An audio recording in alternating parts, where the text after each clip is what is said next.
राजस्थान का घमासान, हाईकोर्ट के निर्देश के खिलाफ स्पीकर सीपी जोशी ने दायर की याचिका, कल होगी सुनवाई। हाईकोर्ट ने स्पीकर को दिया है 24 जुलाई तक नोटिस पर फैसला नहीं करने का निर्देश। स्पीकर ने बताया संवैधानिक अधिकारों में हस्तक्षेप। स्पीकर की याचिका पर जवाब में पायलट गुट भी पहुंचा सुप्रीम कोर्ट, अर्जी दायर कर अपना पक्ष भी सुनने की अपील की। राजस्थान के सीएम अशोक गहलोत के भाई अग्रसेन गहलोत के जोधपुर के ठिकाने पर ईडी का छापा, उर्वरक घोटाले के सिलसिले में जांच। उर्वरक घोटाला केस में धौलपुर में भी ईडी का छापा, 3 कारोबारियों के घर और गोदाम सील। गहलोत के भाई के कोलकाता के ठिकानों पर भी पहुंची ईडी की टीम, दिल्ली और गुजरात में भी छापेमारी। ईडी की छापेमारी को लेकर कांग्रेस ने केंद्र सरकार को घेरा, कहा धमकाने के लिए किया जा रहा है एजेंसियों का इस्तेमाल। जांच एजेंसियों के दम पर, लाठी गोली के दम पर केंद्र की सरकार राज करना चाहती है। करोड़ों का लालच देने का आरोप लगाने वाले कांग्रेस एमएलए गिरिराज मलिंगा को सचिन पायलट ने भेजा कानूनी नोटिस, माफी और हर्जाने की मांग की। सामने आया अयोध्या में राम मंदिर का नया नक्शा, पहले की अपेक्षा करीब 2 गुना बड़ा होगा मंदिर। नए नक्शे में प्रार्थना के लिए मंडप का इंतजाम, एक बार में बैठ सकते हैं करीब 50,000 श्रद्धालु। सूत्रों के मुताबिक भूमि पूजन के लिए पीएम मोदी रखेंगे चांदी की ईंट, 5 अगस्त को दोपहर 12:15 पर निकाला गया है मुहूर्त।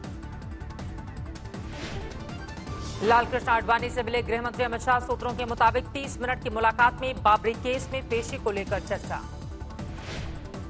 यूपी में बकरीद में खुले पर कुर्बानी देने पर होगी पाबंदी, योगी सरकार ने जारी किया है दिशा निर्देश।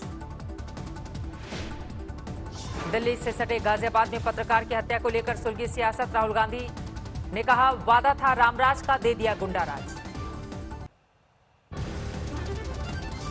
प्रियंका गांधी ने भी योगी सरकार को घेरा, कहा पिछली सरकारों की तरह अपराध के मुद्दे पर फेल है बीजेपी सरकार। मंत्री जी, लाख दावे आप कर ले, उत्तर प्रदेश के कानून व्यवस्था का यही आलम है। आम आदमी आज महफूज नहीं है। कांग्रेस की बात पर बीजेपी का पलटवार, सिद्धार्थनाथ सिंह बोले उन्हीं की सरकार में खोदे गए थे गड्ढे। ये जो गड्ढा खोदा गया है उत्तर प्रदेश के अंदर पिछले 25 साल में अनेक सरकारें आई हैं, वो गड्ढा कोई आसान गड्ढा इन लोगों ने खोद के गए। मायावती ने भी योगी सरकार पर किया हमला, बोली कानून का राज नहीं बल्कि जंगल राज, क्राइम का वायरस कोरोना से ज्यादा हावी है। पत्रकार हत्याकांड पर ममता बनर्जी ने भी योगी सरकार को घेरा, कहा देश में बनाया जा रहा है डर का माहौल। पत्रकार विक्रम जोशी को 20 जुलाई की रात गुंडों ने मारी थी गोली, आज अस्पताल में हुई मौत। विक्रम जोशी की मौत के बाद परिजनों ने की इंसाफ की मांग, पत्नी ने कहा गुनहगारों को गोली मारी पुलिस। पत्रकार की हत्या के बाद पुलिस ने दर्ज की थी भांजी से छेड़खानी की एफआईआर, चौकी इंचार्ज निलंबित। पत्रकार हत्याकांड में पुलिस ने जारी की 10 आरोपियों की सूची, 9 गिरफ्तार, 1 को अब भी ढूंढ रही है police. Vikas Dubey encounter case में सुप्रीम कोर्ट के निर्देश के बाद बनी जांच committee, retired justice BS Chauhan होंगे अध्यक्ष, 2 महीने में देनी है report. Gangster Vikas Dubey case की सुनवाई में सुप्रीम कोर्ट की कड़ी टिप्पणी, यूपी सरकार के एनकाउंटर बताने पर जताई नाराजगी। देश में 12 लाख के करीब पहुंचे कोरोना के मामले, 24 घंटे में करीब 38,000 नए मरीज। 24 घंटे में कोरोना से 648 मरीजों ने तोड़ा दम, अब तक 28,732 लोगों की हो चुकी है मौत। देश भर में 7.5 लाख से ज्यादा कोरोना मरीज हुए स्वस्थ, रिकवरी रेट 63% से ज्यादा। महाराष्ट्र में पिछले 24 घंटे में सामने आए कोरोना के 8,336 नए मामले, 3,27,000 के पार पहुंचा कुल आंकड़ा।